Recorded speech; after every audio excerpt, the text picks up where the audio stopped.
Hi, it's Khandie. I know in the past I've done a few controversial episodes, and we've been getting the ramping it up. But I wanted to talk about this because I've been having conversations, and it's about social media and how it has really changed photography in the industry.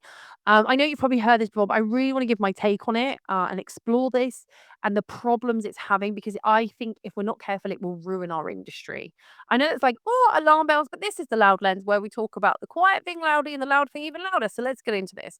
Like I said, photography hasn't just changed because of social media, but social media has definitely warped the photography industry. I don't mean it lightly. It's what people shoot, how they shoot, why they shoot, how they behave, what they think success even looks like now. And there's a lot of problems in our industry that we're seeing because of social media. This sense of entitlement, this rising copycat culture, the rule breaking, the egos, and it hasn't just appeared from nowhere. It has been built, fed, reinforced, and by platforms primarily that reward us with attention but not integrity. Okay. In the couple of episodes, I spoke about photographers breaking rules, and then there was one about where they claim that they're the victim when it all backfires. And a lot of people will listen to that and think, yeah, yeah, but that's just bad photographers. No, I think that's where we're going wrong as an industry. They aren't just a few bad apples situations. This is becoming a system and a culture, if you like. If you've been in this industry long enough, like I have, and I know I hope when I say like industry like some old lady, but I mean it. You've watched the shift happen in real life. Photography used to be so much more than just getting likes on social media. It was about the craft, the skill, the vision. Now it's more like a performance piece. You have to be slightly controversial or to get that clout. And that is kind of worrying because social media has really affected photographers mentally. I'm hearing this anecdotally from stories I can tell you from my own because I know this is gonna be a little uncomfortable for you, but when you post an image, at first it's quite exciting. People like it, maybe they'll comment and then they'll share it and you feel seen and you're like, "Oh my God, I'm loved, I'm amazing. Who am I?" Then you post again and you start noticing patterns like, "Oh, okay, well, that style didn't hit as well. Oh, that editing got more of an engagement. Oh, that pose got shared more. Ah, so naturally what you do is you lean into it, which is what everyone tells us to do because we've got to build our platforms up. Okay, fine. And your brain starts linking that type of image to reward. And that's where it shifts from creativity into some form of conditioning. I am guilty of it. I cannot sit and go, oh, I didn't do it. But I know sometimes I'll do stuff and go, that'll look good on the gram. I know that'll look good on the gram. The problem is we start losing ourselves and most haven't even realized it's happening. You stop asking, do I like this? Is this cool? Is it interesting? Is it pushing me? Am I getting something from it? Instead, you're like, will this perform on Instagram? Because it's a completely different standard. Because performance isn't about depth, story, or meaning. It's about instant appeal, familiarity, and scroll stopping visuals. Or like, get them to stop on the gram, get them to see. So where is your taste anymore? Because I don't think it's how it was before. It's been outsourced to some sort of algorithm.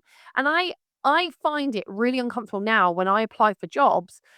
They'll say to me, "Can I see your social media analytics?" Because somehow how I do well on social media is as important to them as the work I create.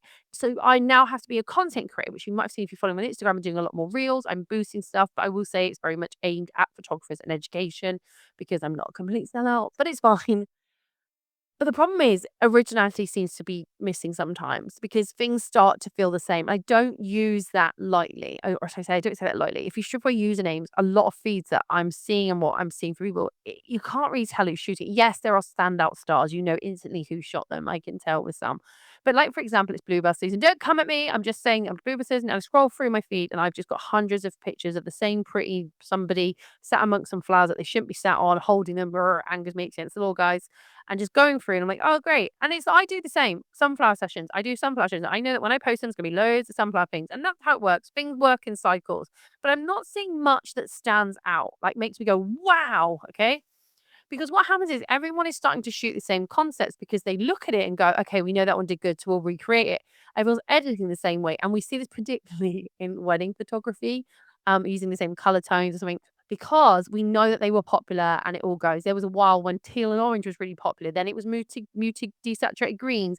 Then it was warm tones. And it's gone in like waves and stuff because what works on social media is we start copying because we see something else is successful and we jump on it. Another example is the blurry wedding photo, right? Now, years ago, we would have dismissed that as not a good photo. We won't send it to the client. But now, because it's popular, we're seeing loads of people using it to the point now that every wedding gallery I'm seeing, I swear, has got one of the blurry photos in. And it's cool. It was so popular. It's now become mainstream. The problem is, it's not unique. It doesn't stand out because we're seeing so much of it. So you have to keep creating, keep creating. But the thing is, people don't want to go too far because they want to still get the likes. They're worried if they post something creatively, they won't get the likes. So they don't want to risk it. And that's what happens. Originality is risky, and risk doesn't always get rewarded. So people don't want to push too much. And they'll default to, well, this works already. Why do I need to do that? And I understand that. But from a creative side, surely you need to feed your creativity because you're becoming a factory photographer. Click done, pose, click done. I'm just saying it, right? Let's keep it real. Like when you see a photo go viral, it's a beautiful location. Maybe it's a flowy dress and it's golden light. You immediately go, I need to do something like that. Not what can I do differently or how do I recreate that? Because you want it. You want to go. So you try to find a similar location, style something similar, pose your model similarly, post it. And when it does well, it reinforces that behavior. Now multiply that by the hundreds of thousands of photographers, videographers, and content creators out there. They see something does well, they recreate it. What happens? Everyone floods it doing the same thing. And it just starts to look like a sea of meh. Yeah? They start to look identical. If you put your own twist on it, I am so in love with you. Put your own twist on it. But this doesn't just affect photographers with this mindset. It's not just them. It's not just us going, yeah, it's all about us. It affects your clients too, because clients are now showing up with screenshots, exact poses they want to recreate, Pinterest boards, which I do love a Pinterest board. I think it's great, but it should not be used as let's recreate this entire shoot. It's an influence. It should not be the manual for your session. Okay. Photographers have enabled it because instead of saying, oh, I can't recreate that person's work, but we can be influenced by it, they've said yes, because it's easier, because it's safe, it's likely to perform. Now the industry has become client request copies. Photographer delivers them and the audience rewards them, but it goes in this constant circle. That's how the cycle keeps going. The client requests, then you do it. Then the audience goes, "Oh, that's really nice." The client, you just go round and round and repeating yourself to what? What? Social media has sold this idea that photography has to be perfect. Perfect lighting, perfect posing, and perfect editing. But real creativity, as I said, is messy. Okay? It involves trial and error and mistakes and experiments that don't work. And those don't always look good online, but it shows you're doing something. So photographers get scared, they stop experimenting because failure doesn't get likes. It's probably why I think it is because I like street photography, because no matter how much you might like the style of another photographer, trying to recreate it is near on impossible because you're not at the exact location with them, the time not the same. Portrait photography is a little bit easier to copy. I mean, obviously you won't have the same model and stuff, but you can get a lot of information. So for me,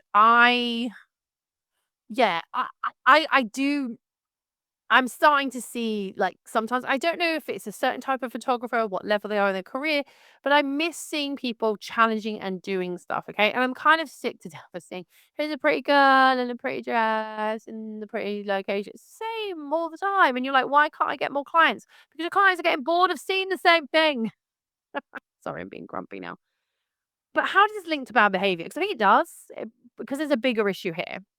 Why are photographers breaking rules, ignoring boundaries, and shooting where they shouldn't? Because they're chasing something bigger than the rules. They're chasing to be more visible, have more growth, more validation. And if breaking a rule gives you an image that might go viral, in their mind, that risk is justified. You get caught, though, your reputation, your finances can take one hell of a battering. And I mean that. Okay. Social media isn't just validation, it inflates. You start getting followers, praise, and attention. And if you're not that grounded, it turns into, I must be right. I know what I'm doing. People are just jealous. And when someone challenges you, it doesn't feel like feedback. It becomes an attack in your head. And so you act not great. Okay. There's also a flip side. You get photographers who feel like they're constantly behind, scrolling, thinking, why don't my images look like that? Why am I not getting that engagement? What am I doing wrong? So they start copying, not because they lack creativity, it's because they feel they have to, because we put so much pressure on ourselves to have a working social media. I think it's very disappointing that's how the industry is going. I think it's yes, I have one and I'm proactively on it, but I will be honest, I kind of get bored doing it.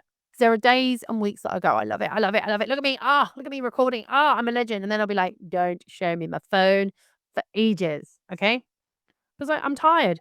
I'm tired of creating things and being like, "Oh, here I am doing another reel." But then I also have, like, a whole note section on my phone where it's full of ideas to help photographers out and talk about concepts with them.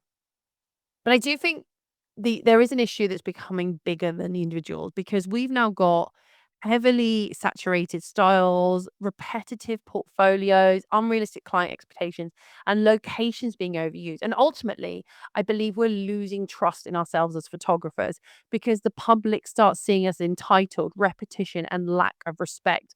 And that then becomes our reputation. You might poo-poo at this and laugh at this, but I'm gonna be very honest. When I saw the videos about the street photographers on the underground, the amount of people calling them out, like, imagine you're a street photographer and you're just happily coexisting, following the rules, and people saw you, they're gonna instantly think of you as just like all the others because that's what they're seeing online. I seen, there was a wedding photographer who, interrupted the vows to do something, and people were like, oh my god, why did you interrupt the vows? Why did you say that at this wedding?" And he was like, "Because the shot's more important." And like, is the shot more important than the vows being read? But what he wanted to was to have, if you call it clickbait, get people commenting so he could boost his profile. And I was like, oh, but the problem is people are going to start thinking that's standard, and some people won't like it, and it will turn people against us as photographers, and it happens. It happens. I've seen people do really awful things just to get attention for themselves on social media. But here's the bit I think most of you are like, social media did not force you to do any of this. Behave the way you did. It didn't make you copy. It didn't make you chase likes. It didn't make you ignore your judgment. You chose it. And I include all of us, including myself to the some degree, because we all have felt or are feeling that pull. The difference between whether you recognize it or letting it control you is on you. Okay. I think we do need to start breaking the cycle. Do you actively want to step out of this social media heavily focused realm? Because you have to actively resist. That means start creating stuff that might not perform. Start experimenting again, even if it looks rough and janky.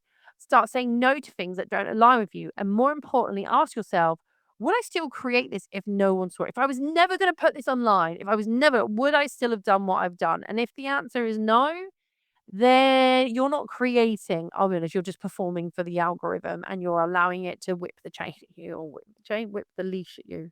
Don't know. Do you whip leashes? I don't know. You get the analogy, okay? You're falling for it, honey. You're like, I know you're the boss of me. You're not the boss of me, but you are. I want all the likes. And so suddenly you adhere to, what makes right? You're like, I want all the likes, so I have to do this. Do you know how you get good likes? Put a puppy in the picture. Have some cool, sexy latte art. Oh my god, it's amazing! You're so amazing. Or put like a really heartfelt story next to it and be like, and some slow music. We got loads of people liking you. Thing is, social isn't going anywhere. But it's you definitely, as photographers and creators, we need to change how we use it, and that's a responsibility that's all on our own.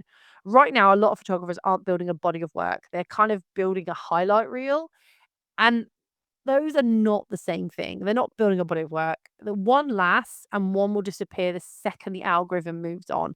I mean, I see it all the time. Oh my god, I'm not getting as many likes on my pictures. Someone, can you check for me? Because they get bored, honey. People, if you just keep creating stuff and it doesn't excite them, make someone a comment, people are gonna get bored. And when they see that, the algorithm just doesn't want to put your work out to people. All right. But I want to talk to you. This is a very short episode. No.